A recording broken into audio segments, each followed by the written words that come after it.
अस्सलाम वालेकुम स्टूडेंट्स। उम्मीद करता हूं कि आप सब लोग खैरियत से होंगे। आप सबको upgrade online inter test preparation हमें खुशामदीद। अगर आपने अभी तक इस चैनल को सब्सक्राइब नहीं किया तो काइंडली इसको सब्सक्राइब कर लें ताकि इस तरह की मोर इंफॉर्मेटिव वीडियोस आप तक पहुंच सकें। आज की इस वीडियो में हम फिर एक यूनिवर्सिटी के एडमिशन के बारे में बात करेंगे जिसकी डेट एक्सटेंड हो चुकी है। इसका मैंने बहुत पहले भी बता दिया था नोटिस में, फिर बहुत से स्टूडेंट ने कहा था इस पे वीडियोस बना दें। ठीक है, तो ये भी एक काफ़ी अच्छी यूनिवर्सिटी है और ये खास तौर पे जो मेडिकल के स्टूडेंट्स हैं उनके लिए भी ज़्यादा सूटेबल यूनिवर्सिटी है। और ये यूनिवर्सिटी रावलपिंडी में वाक़ है। ठीक है, इसके अलावा इसके कुछ कैंपसेस भी हैं, लेकिन जो इसका मेन कैंपसेस है जो रावलपिंडी इस्लामाबाद में है वही ज़्यादा अहम समझा जाता है। ये यूनिवर्सिटी भी रैंक के लिहाज से काफ़ी अच्छी यूनिवर्सिटी है। इसकी डीवीएम, फूड साइंस, बायोकेमिस्ट्री की वैल्यू बहुत ज़्यादा है। ठीक है, तो रैंकिंग के हिसाब से एक अच्छी यूनिवर्सिटीज़ है, पाकिस्तान की बेहतरीन यूनिवर्सिटीज़ में शामिल होती है। तो आज की इस यूनिवर्सिटी का नाम है पीर मेहर अली शाह, जिसे आमतौर पे एरिड एग्रीकल्चर यूनिवर्सिटी भी कहते हैं। ठीक है, ये रावलपिंडी में इसके एडमिशन का आगाज हो चुका है, जो कि पहले ही हो चुका था। ठीक है, लेकिन मैंने इस पे वीडियो नहीं बनाई थी और फिर मैंने इसकी लेकिन डिटेल आप लोगों को सबसे पहले बता दी थी, जिस तरह आप लोगों को बाकी यूनिवर्सिटीज की बता देता हूँ। तो खैर अब इसकी डेट एक्सटेंड हो चुकी है, जो कि अंडर ग्रेजुएट के प्रोग्राम के लिए अप्लाई करने के लिए इसकी लास्ट डेट अब हो चुकी है 20, यानी कि 20 अक्टूबर 2021 तक आप इसमें अप्लाई कर सकते हैं। एक और मजे की बात यह है कि ये इसके लिए भी आपको पहले ये होता था कि ये ओपन मेरिट पे होता था या फिर क्या है एमडी कैड की बेस पे एडमिशन होते थे, लेकिन इसके लिए भी अब एमडी कैड पीएमसी का वो पहले ही इतना ज्यादा मुतनाज़ है और कोई भी यूनिवर्सिटी उसको नहीं मान रही, कोई भी यूनिवर्सिटी एमडी कैट की बेस पे एडमिशन नहीं ऑफर कर रही। ठीक है, तो सिर्फ एमबीबीएस वगैरह के लिए ये होगा वो एमडी कैट। ठीक है, उसका वो पता नहीं अभी वो होता भी है नहीं भी होता, वो एक अलग बहस है। ठीक है, तो खैर इसका इस दफा एरंड ने जो एग्रीकल्चर पीएमएस पीएमएएस जो यूनिवर्सिटी है इन्होंने भी इस दफा अपना एक एंट्री टेस्ट रखा है, तो जो आपको 7 तारीख को यानी कि 7 अक्टूबर को वो टेस्ट देना पड़ेगा। आप इसलिए जल्द से जल्द अप्लाई कर लें उस टेस्ट के लिए भी। ठीक है, ताकि आप लोग कर सकें। तो अब हम देखते हैं कि इसमें क्या है। एंट्री टेस्ट की डिटेल आप यहाँ से जाके देख सकते हैं। ठीक है, ये यहाँ पे लोकेशन है। ये इन्होंने ये जो मैप दिया इसका मतलब जो इंट्री टेस्ट आप लोगों का होगा वो इंट्री टेस्ट क्या है, आप लोगों का जो इंट्री टेस्ट होगा वो आप लोगों का क्या होगा, फिजिकली होगा, मतलब ऑन कैंपस होगा। तो ये देख सकते हैं आप ग्रेजुएट वालों के लिए उन्होंने डेट दी है, जो अंडर ग्रेजुएट के लिए अंडर ग्रेजुएट का जो टेस्ट होगा वो 7 अक्टूबर 2021 को 10 बजे होगा। ठीक है, ये सबका एक ही होगा, कॉमन होगा। ठीक है, तो बाकी ये सारा कुछ यहाँ पे लिखा हुआ कि किस तरह आप लोगों ने टेस्ट की फीस देनी है। ठीक है, ये सारी डिटेल यहाँ पे लिखी हुई है। ठीक है, तो आप लोगों ने वो जो है स्लिप को डाउनलोड करके, ठीक है, slip will be refer treasure office किस आगे लिखा है anyone who may have the forgotten slip will also need the fresh slip. तो अगर कोई स्लिप भूल जाता है तो उसको क्या है वो नई स्लिप भी अपनी निकाल सकता है। तो ये सारा कुछ यहाँ पे आप प्रोसेस लिखा हुआ है, आप लोग देख सकते हैं। ठीक है, तो इसका मतलब ये अपना इंट्री टेस्ट लेके उस इंट्री टेस्ट की बेस पे आपका मेरिट बनेगा। ठीक है, उसके बाद यहाँ पे ये फीस स्ट्रक्चर भी इसका बताया हुआ है, आप लोग यहाँ से डाउनलोड कर लीजिएगा। ठीक है, तो यहाँ से आप इसका फीस स्ट्रक्चर भी देख सकते हैं। इसका फीस बिल्कुल नॉर्मल होती है और यहाँ पे बहुत ज्यादा स्कॉलरशिप होती है, ये भी गवर्नमेंट की यूनिवर्सिटी है। ठीक है, तो आप लोग यहाँ पे इसका फीस स्ट्रक्चर देख सकते हैं। अच्छा, अब हम आगे देखते हैं कि इसका कौन कौन से ये प्रोग्राम ऑफर कर रहे हैं। ठीक है, तो सबसे पहले faculty of core crop and food sciences में ये सारे एमएस और एमफिल के प्रोग्राम है। और यहाँ पे ये देखिए बीएस फॉरेस्ट्री, ठीक है, 4 ईयर प्रोग्राम। इसके अलावा बीएससी, ठीक है, ऑनर एग्रीकल्चर 4 ईयर प्रोग्राम को ऑफर कर रही है। इसके अलावा बीएस मैथमेटिक्स, बीएस स्टैटिक्स, ठीक है, उसके अलावा BS 4 year biology, botany and zoology. ठीक है, तो ये तीनों में ऑफर की जा रही है। ठीक है, और इसके अलावा ये एमएस पीएचडी वाले आप लोग खुद देख लीजिएगा। ठीक है, जिन्होंने अप्लाई करना हुआ वो खुद देख लीजिएगा, मैं सिर्फ अंडर ग्रेजुएट के प्रोग्राम बताऊंगा। इसके अलावा ठीक है बीएस सीएस भी ऑफर कर रहा है, सॉफ्टवेयर इंजीनियरिंग भी ऑफर कर रहा है। इसके अलावा ये ऑफर कर रहा है बीएस 4 ईयर प्रोग्राम। ठीक है, ये यहाँ पे लिखा हुआ है एंथ्रोपोलॉजी, इकोनॉमिक्स एंड सोशियोलॉजी। ठीक है, ये नीचे उसकी रिक्वायर्ड क्वालिफिकेशन भी लिखी हुई है कि क्या क्या क्वालिफिकेशन है, ये सारा नीचे लिखा हुआ है।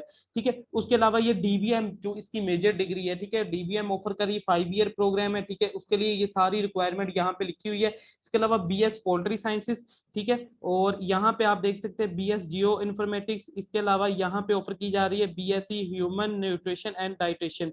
ठीक है, और इसके अलावा BSc food science and technology की डिग्री ऑफर की जा रही है। ठीक है, इसके अलावा बीएससी कॉमर्स, बीबीए। तो BS सॉफ्टवेयर, ठीक है, और इसके अलावा कंप्यूटर साइंस भी ऑफर कर रही है, ठीक है। इसके अलावा BS बायोटेक्नोलॉजी, माइक्रोबायोलॉजी और बायोकेमिस्ट्री। और ये देखिए यहाँ पे लिखा हुआ है मॉर्निंग इवनिंग, इसका मतलब ये मॉर्निंग इवनिंग दोनों में, और ये सिर्फ जैसे ये बायोटेक्नोलॉजी सिर्फ मॉर्निंग में एक ऑफर किया जा रहा है। इसके अलावा इसके जो कैंपसेज हैं, ठीक है, इसका सब कैंपसेस खुशाब में, वहां पे ये प्रोग्राम ऑफर किए जा रहे हैं, ठीक है। और इसके अलावा जो बाकी ये दूसरे प्रोग्राम ये वाले ऑफर किए जा रहे हैं, ठीक है। एनवायरमेंटल साइंसेज पे ऑफर, तो अमूमन देखा जाए तकरीबन तमाम कोर्सेज ऑफर कर रही है। इसमें अलावा नॉन मेडिकल के students ICS FSC non medical वाले भी अप्लाई कर सकते हैं, वो CS, ठीक है। और इसके अलावा सॉफ्टवेयर इंजीनियरिंग या BBA वगैरह के लिए अप्लाई कर सकते हैं। जबकि मेडिकल के स्टूडेंट्स जो मेजर कोर्स मैंने बता दिए, ठीक है, जिसमें DBM, food sciences, poultry sciences, zoology, botany, biochemistry, ठीक है, इन सब में वो अप्लाई कर सकते हैं। बाकी ये सारी डिटेल आप यहाँ से देख लीजिएगा, क्वालिफिकेशन का भी सारा तरीका यहाँ पे लिखा हुआ है। तो मैंने पहले बता दिया, फीस स्ट्रक्चर आप लोग यहाँ से देख सकते हैं, बिल्कुल इसकी मुनासिब फीस है, ठीक है। इसके अलावा यहाँ पे स्कॉलरशिप्स बहुत ज्यादा मिल जाती है, जिसमें गवर्नमेंट की तमाम स्कॉलरशिप ये ऑफर करती है। तो ओवरऑल देखा जाए तो ये एक अच्छी यूनिवर्सिटी है, और आपको यहाँ पे फाइनेंशियली भी किसी तरह का कोई इशू नहीं होने वाला। और इसके अलावा ये रावलपिंडी में है, ठीक है, तो एक लोकेशन वाइज भी काफी अच्छी है। और वहाँ पे इसका मैंने खुद जाके देखा है कि मेट्रो भी इजीली पड़ती है, तो मतलब ट्रांसपोर्ट का भी कोई इशू नहीं, और इनकी अपनी भी ट्रांसपोर्ट है, ठीक है। आप लोग यहाँ पे अप्लाई, अब इसका अप्लाई का तरीका बिल्कुल सिंपल है। यहाँ पे आपने आना है अप्लाई ऑनलाइन पे। तो आप जैसे अप्लाई ऑनलाइन पे आएंगे, तो अगर आप फर्स्ट टाइम आ रहे हैं, आपने यहाँ पे न्यू एप्लीकेंट पे जाना है। अब न्यू एप्लीकेंट पे जाएंगे तो यहाँ पे क्लिक करना है। यहाँ पे सबसे पहले अपना फुल नेम लिखना है, फिर फादर नेम, ठीक है। उसी तरह यहाँ पे अपना जेंडर बताना है, ठीक है। और यहाँ पे आपने अपना मोबाइल नंबर लिखना है विद आउट डैशेस, ठीक है, ये जिस तरह लिखा हुआ फॉर्मेट। और यहाँ पे CNIC नंबर लिखना है विद डैशेस, ठीक है। और यहाँ पे मेल लिखनी है। मेल लिखने के बाद आपने क्या है, यहाँ से साइन अप कर देना है। तो जैसे आप लोग साइन अप करेंगे, तो आपके सामने मतलब कि एक कंफर्मेशन का फॉर्म आएगा, आपने वहां पे टिक करके उसको क्या है वहां से साइन अप कर देना। तो जैसे आप साइन अप करेंगे, आपने जो यहाँ पे मेल दी थी, तो उस मेल पे आपको इस तरह का ये आ जाएगा, एक ऑटोमेटिकली वो पासवर्ड अपनी मर्जी का देंगे, ठीक है। आपको खुद से पासवर्ड नहीं लगाना, वो अपनी मर्जी का पासवर्ड, और आपकी जो आपने मेल दी थी उस पे आ जाएगा, ठीक है। वो आपने वहां से जस्ट वहां पे क्या है लॉगिन पे जाना है, और इस पासवर्ड को क्या है यहाँ से कॉपी कर ले, ठीक है। तो लॉगिन पे जाके यहाँ पे अपनी मेल लिखे, ये मैंने पहले सेव किया हुआ है पासवर्ड, आपकी मेल पे ये यूनिवर्सिटी वाले भेजेंगे। फिर उसके बाद आपने यहाँ पे अपनी मेल और वो पासवर्ड लिख के जो आपको यूनिवर्सिटी के ने मेल के थ्रू दिया है, आपने लॉगिन कर लेना। लॉगिन करके यहाँ पे पर्सनल इन्फॉर्मेशन आ जाएगी। यहाँ पे सबसे पहले आपने यहाँ पे आ जाना है कैंडिडेट पर्सनल इन्फॉर्मेशन पे। यहाँ पे आपने सबसे पहले अपनी पिक्चर अपलोड करनी है, और यहाँ पे आपने अपना डोमिसाइल बताना है, डोमिसाइल डिस्ट्रिक्ट बताना है, स्टूडेंट इन्फॉर्मेशन, ठीक है, डेट ऑफ बर्थ, ठीक है। यहाँ पे क्या अपना CNIC नंबर जो आपने वहां पे दिया था, जेंडर, यहाँ पे आपने बताना है आप अर्बन है रूरल है जो भी है, ठीक है, वो बता देना है। लैंडलाइन नंबर विदाउट डैशेस, ठीक है। ये यहाँ पे स्टार है, तो यहाँ पे अगर आपका नहीं है तो आप यहाँ पे मतलब कि कोई करीबी चाचू वगैरह का वो लिख दें, ठीक है। तो यहाँ पे वैसे अगर नहीं है तो कोई भी फर्जी नंबर लिख दीजिएगा, ठीक है, क्योंकि ये रिक्वायरमेंट जरूरी है, ठीक है। यहाँ पे अपना मोबाइल नंबर जो आपने लिखा है, रिलीजन बताना है, नेशनैलिटी, उसके बाद फॉर एक्स स्टूडेंट, अगर आप मतलब एक्स स्टूडेंट है इसी यूनिवर्सिटी के तो ये बताना है, अदरवाइज इसको आप छोड़ देना है, ठीक है। ये तीनों जरूरी नहीं है, अगर आप यहाँ पे पढ़े हैं तो ठीक है, नहीं तो इसको छोड़ देना है। फिर यहाँ पे फादर का नेम, उनका CNIC नंबर, ठीक है। फिर उनका ऑक्यूपेशन, एनुअल इनकम उनकी बतानी है, ठीक है। एनुअल बतानी है, मंथली नहीं बतानी, यानी कि आप जितनी मंथली मंथली मतलब आपकी अगर फादर की मंथली इनकम 25,000 है तो उसको 12 से मल्टीप्लाई करके, ठीक है, तो वो इनकम बतानी है, ठीक है। यहाँ पे अपना एड्रेस देना है, सिटी बताना है, पोस्टल एड्रेस, ठीक है, वो देना है। ये सेम ही होते हैं आमतौर पे, ठीक है। गार्डियन इन्फॉर्मेशन, गार्डियन आपका मतलब वो फादर ही होंगे, जिनके फादर हैं तो वो उनके फादर ही उनके सरपरस्त होते हैं, उनका घर को चलाते हैं, तो उनकी इन्फॉर्मेशन देगा। जिनके फादर नहीं है, फिर जो उनको अफोर्ड करता है, ठीक है, उनका लिखेंगे, ठीक है। यहाँ पे उसके साथ रिलेशनशिप बताएंगे, वो आपके क्या लगते हैं, ठीक है, जो भी है। उसके बाद यहाँ पे अपना कॉन्टैक्ट नंबर उनका उनका लिखना है, ठीक है। Contact number, emergency contact number में अपने फादर का ही लिखें, ठीक है। रिलेशन विद कॉन्टैक्ट, ठीक है, यहाँ पे आपने बता देना है आपका उनसे क्या रिलेशन बनता है, ठीक है, जिनका आप कॉन्टैक्ट नंबर दे रहे हैं, ठीक है। और यहाँ पे फिर क्या है अपना कॉन्टैक्ट नंबर लिखते हैं, और यहाँ से आपने क्या है सेव कर देना। सेव करने के साथ आपने क्या है यहाँ पे आ जाना है अगले फॉर्म पे, ठीक है। यहाँ पे सबसे पहले अपनी मैट्रिक की इन्फॉर्मेशन देनी है, ठीक है, डिग्री का नेम, ठीक है, रजिस्ट्रेशन नंबर मैट्रिक का, पासिंग ईयर मैट्रिक का, पासिंग ईयर टू, ठीक है, फ्रॉम, मतलब कि आपने अगर 2019 में पास आउट किया तो इसका मतलब आप 2017 में स्टार्ट किया था, 2 साल का प्रोग्राम होता है ना, तो 2018 और 19 में, ठीक है। हाँ, तो वो इस तरह आप लोगों ने लिख देना है। उसके बाद उस आपने अपने स्कूल का नेम, ठीक है, आपने यहाँ पे बोर्ड बताना है, कौन सा बोर्ड था आपका, टोटल मार्क्स, फिर जितने आपने हासिल किए हैं, ग्रेड यहाँ पे डिवीजन, और मेजर सब्जेक्ट यहाँ पे आप साइंस लिख दें। ठीक है, तो ये आपका यहाँ पे आ जाना है, इसको यहाँ से ऐड कर देना है। ऐड करते ही फिर आपने यहाँ पे HSSC पे आ जाना है, ये FSC के। ठीक है, जो भी आपका इंटरमीडिएट लेवल, ए लेवल है, डिप्लोमा, आपने इंटरमीडिएट जो FSC ICS वाले हैं वो इंटरमीडिएट करेंगे। ठीक है, जो ए लेवल वाले ए लेवल, और जो डिप्लोमा DAE वाले वो करेंगे। ठीक है, यहाँ पे आपने अपनी फील्ड चूज करनी कौन सा है आपने। ठीक है, तो आप अपना यहाँ पे FSC प्री मेडिकल देखेंगे, प्री मेडिकल या नॉन मेडिकल जो भी आपका बनता है। ठीक है, वो यहाँ पे होगा, ये देखें। ठीक है, प्री इंजीनियरिंग,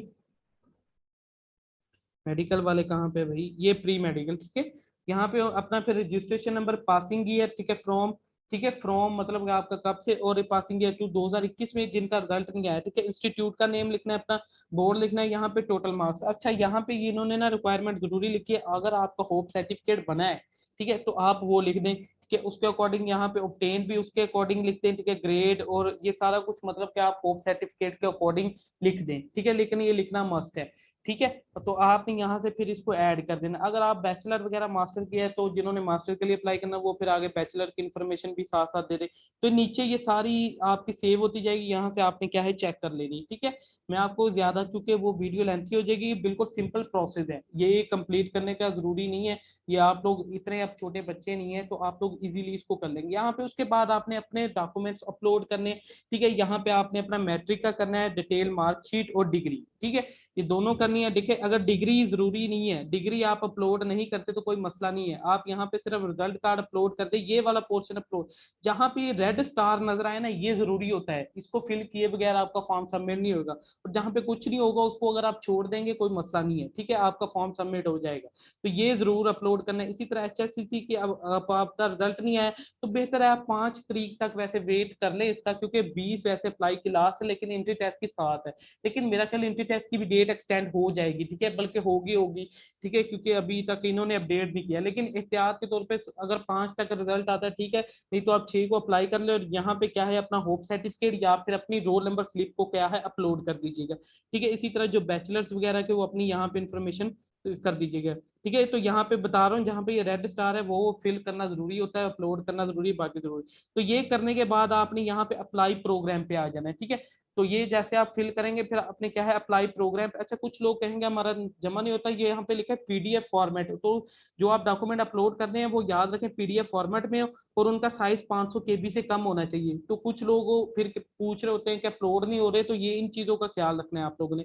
ठीक है, यहाँ पे कन्वर्टर मौजूद है, आप PDF में इसको इजीली कन्वर्ट कर सकते हैं, इसके जरिए ओपन करके। कन्वर्टर भी उन्होंने यहाँ पे लिंक्स दिए हैं, आपको गूगल वगैरह पे जाने की जरूरत नहीं है। उसके बाद जैसे आप इसको सेव करेंगे, फिर आपके पास नेक्स्ट आ जाएगा अप्लाई प्रोग्राम। फिर आपने अपनी मर्जी के प्रोग्राम सेलेक्ट कर लेने, उनको सिलेक्ट करके, ठीक है, आपने क्या है सबमिट कर देना है, और वहां से अपना चलान वगैरह जो भी है डाउनलोड कर लेना। ठीक है, उसके बाद यहाँ पे अपना एप्लीकेशन स्टेटस आप लोग चेक कर सकते हैं। ठीक है, कि क्या है फीस प्रोसेस करने का, वो सारा आप लोग यहाँ से देख सकते हैं। बाकी आगे बिल्कुल ईजी है, आगे इतना ज्यादा कोई डिटेल नहीं है। ठीक है, तो आप इजीली क्या है उसको कर सकते हैं। यहाँ पे एंट्री टेस्ट, ठीक है, अगर आपने ये उनके लिए GRE नेट वगैरह उनके लिए है, जो कि MS वगैरह के लिए अप्लाई कर रहे हैं। तो यहाँ तक उम्मीद है आप लोगों को सारी समझ आ गई होगी। ठीक है, अब ये थोड़ी सी चीजें मैंने आप लोगों को फॉर्म फिल करके ये नहीं दिया, लेकिन सारा प्रोसेस बता दिया। ठीक है, और आई थिंक प्रोसेस ज्यादा जरूरी होता है, बाकी आप लोग इजीली कर सकते हैं। ठीक है, तो आप इसको कंप्लीटली फिल करें, ठीक है, ताकि ये वीडियोस लेंथी ना हो।